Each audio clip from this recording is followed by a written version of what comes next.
What happens when you drift away and lose direction in your life? When you don't know what to do and you are searching for clues but can't seem to find any? I guess you do a little bit of soul searching, introspection per se. Maybe you'll find the answers there and continue on your journey. So, in gaming terms, what happens when you lose all your creativity and general direction in which you and your game want to go? You go back to the roots? That's exactly what has happened here. Conveniently, it's been 10 years since the inception of the first Tomb Raider game, and maybe it's time for a celebration or something. How do we celebrate it? By making a remake under not so imaginative name, Tomb Raider Anniversary, that's how. However, Tomb Raider Anniversary is not like the recent offering called Tomb Raider 1-3 Remastered. We're not getting just slightly suited up visuals and that's it. Oh no, we're getting something that I would characterize as a reimagination of the original game that is powered by beefed up Tomb Raider Legend engine. Now they piqued my curiosity. Even though I'm all for old school Lara Croft, I don't have a problem enjoying this modernized offering if it's done right. And judging by the most of the fans, they often say this game is the best in the LAU trilogy. So unlike Tomb Raider Legend that is dull in my opinion, this time I should be in for a treat, right? Let's pop the bonnet and see what's underneath, shall we? Immediately when you see the opening cutscene, you'll see a big fatal flaw. Where's the poor snake, huh? You know, this one right here. Yeah, it's gone missing in this game. But as you can see, now it says it's the year 1945 in Los Alamos where nuclear detonation took place. And it appears to be done in the game's engine, so yeah, no more FMV cutscenes, I'm afraid. The visuals of 2006 and 2007 were good enough to do the trick. As further this cutscene goes, you can see it's pretty much the same. Except it is not. Sure, you have Larson approaching Lara while offering a meeting with Jacqueline Nuttall and all that, but you can hear and see that the context and the story is kind of altered. In the original game, Lara's father was never mentioned in any correlation to the mystical artifact called Skion. This time, Nuttall is using him as a lure to employ Lara to do some raiding. You know, to go to the mountains of Peru to finish what he couldn't and finally locate that pesky little Skion inside Wilcabamba's tomb of Qualopec. Yes, this is all Toby Gard's doing. He was in charge of the story and he was adamant to give it more context, more character development and more ties to the Tomb Raider legend as Anniversary is now preceding it story-wise. This makes sense since the overall story in the Tomb Raider universe is somewhat changed starting with the legend. As you can see, Larson and Pierre are given more lines to speak and their overall character development is slightly improved. While all of the characters look good and realistic enough, Pierre shaved his John Stamos haircut, but what can you do? One character seems to be an exception. Yep, look at Nuttall. What the hell happened to those eyes and nose? She's looking hideous now. She looked way better before... Oh, never mind. Gonna eat my own words. Yikes. Let's try the lunchbox. So in essence, if you've played the original Tomb Raider, you'll be somewhat familiar with the levels. I'd say somewhat because all of these are redesigned to accommodate the expanded Legend moveset. Yes, rest assured that the tank controls are the thing of the past, and you're in control of dual analog full 360-degree moveset accompanied by lots of ledge grabbing, shimmy crossing, pole swinging and grapple hook action. I have a feeling that the controls are slightly better than the Legend ones, but only just so. There are jumps like this one in the system part of the level, where I would die so many times just because Lara wouldn't try to grab the ledge. The same thing happened here in the obelisk of Kamoon level.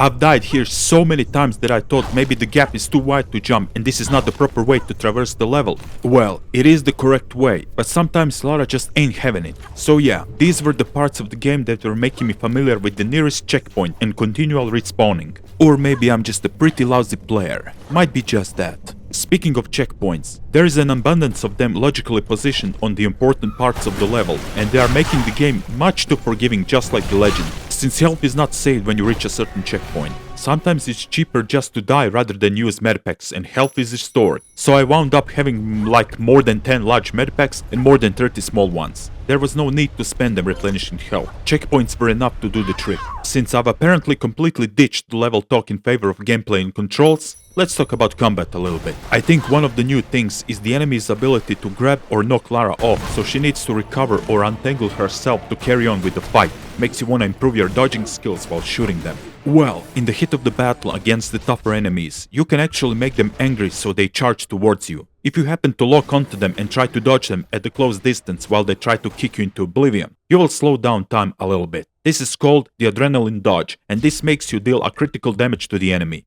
If both of the circles move into the target and you shoot at the exact moment, you will headshot the enemy and most likely kill them in one shot, or deal a great deal of damage if the boss fight is in question. So, Max Payne has a bullet time effect, Fallout has VATC, Lara has adrenaline dodge. To each their own, what can I say? Well, I better learn how to use this ability properly since each and every boss battle relies on it. From T-Rex to Centaur, from big legless grotesque massive thingy to Natla herself. They all have a weak point that is exploitable using slow motion. Once you figure it out, it's easy to beat them.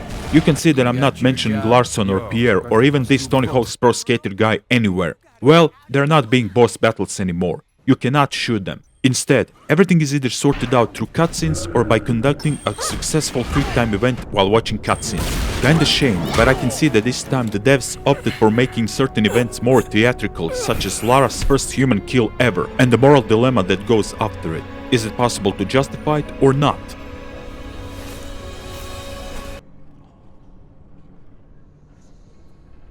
Okay, let's talk about the levels. First of all, they all look great. The visuals are much better than the ones in Legend, more detailed. I just needed to stop at some parts of the level to admire the surrounding. So, let's stop and admire. As we've established earlier, even though the main concept, or should we say blueprint, for each level is borrowed from the original Tomb Raider, the devs opted for removing unnecessary parts such as rooms and hallways that bring nothing much to the table in terms of fun. You will recognize that the levels like City of Vilcabamba or Temple of Khamun are somewhat shortened by design. The last level is called the Final Conflict instead of the Great Pyramid, and we are missing a great chunk of the hard platforming section with swinging axes and numerous boulder traps. The cistern level is now joined to the Tomb of Tihocan level, which is also shortened. There's no pulling boxes to open so many doors, for example. I think the explanation for that design choice lies in the fact that devs deliberately wanted to resort to constructing the levels around big integral puzzles and platforming sections of each level only. No redundant parts needed. Oh yeah, and occasional gunfights just for sports. For example, the Lost Valley level has these big wooden mills and gear cogs monstrosity right at the beginning of the level. And it also serves as a platforming section too, while you need to upgrade it with the 3 small cogs just like in the original game to remove the waterfall. St. Francis Folly has this cool puzzle element in which you need to shoot parts of the picture to open relevant doors to advance the level. The most famous big vertical room is still here with 4 rooms with updated names. Thor is now Hephaestus, and Neptune is Poseidon. I guess it makes sense to use all Greek god names instead of mixing all of the possible mythologies together. Their rooms are expanded with puzzles and traps, so all of that further cements this level as one of the best in the game if you ask me. It's a showcase of a true proper Tomb Raider stuff. The system section has this clever idea of adjusting water level to open doors and moving wooden rafts, just so you can reach that hole in the back of the room that is seemingly unreachable. But unfortunately, all of that is actually pretty simplified if you compare it to the original system level that has many rooms and scattered keys around to be collected. It's much bigger. The Sanctuary of the Scion has these big rooms where you need to raise obelisks up so the upper upside down obelisk can disperse light onto them. And it also has this big pool of water with submerged statues that hide a platforming section once you dry it all off. I can go on and on tackling every level and going into the details, but the common denominator is this. The general idea of a puzzle of a certain level is most of the time expanded in a way that you need to utilize Lara's mechanical abilities to solve something. And usually the puzzles are timed, so you need to be quick. Other times you need to activate your grey cells, like in the room with the doppelganger, where you need to kill it by dropping it into the lava. Or when you need to destroy the roof by dropping heavy cargo onto the office container. You know, to get the pistols back. These are fun. Well, overall the game is fun. Figuring out platforming pathways and puzzles is the true essence of Tomb Raider, and this game gives you that in high doses anytime it can. Unlike Legend and lots of human enemies, this game keeps the number of enemies in check. Of course we can take the original for that, which is good. The original game has just the right amount of combat and exploration, a right blend of everything. It's not a complete platformer/puzzler, nor is it an action game. And just by following that philosophy, you are instantly making Anniversary better. Far superior game than Legend. However, Tomb Raider Anniversary is not without some flaws that are hindering the overall nice experience. I've talked about Lara's unresponsiveness in the certain jumps and the simplification of some of the levels, so that's out of the water.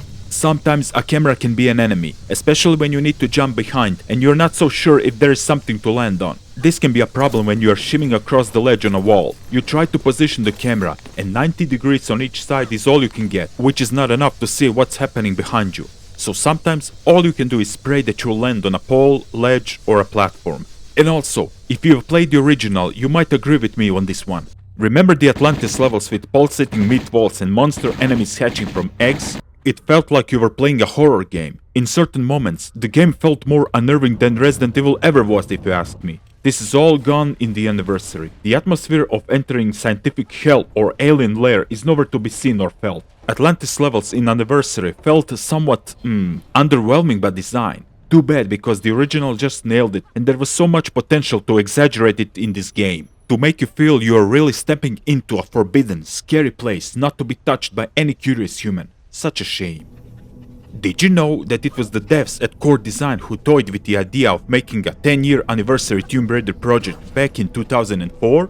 After the catastrophic failure that Tomb Raider The Angel of Darkness turned out to be, a new Tomb Raider was probably supposed to be some sort of a redemption, or maybe their valedictory effort. The idea was proposed to Eidos, who miraculously greenlit the project under the name Tomb Raider 10th Anniversary for PlayStation 2, PC and PlayStation Portable. So Core Design wanted to remake the first Tomb Raider game in what appears to be the Angel of Darkness engine, but probably heavily updated since Lara moves differently, as you can see in this prototype footage. As you can see, all of the levels are very faithful to the original ones, with some assets added to make them even better. But sure, everything looks very rough, since this is an early alpha version of the quite unfinished game.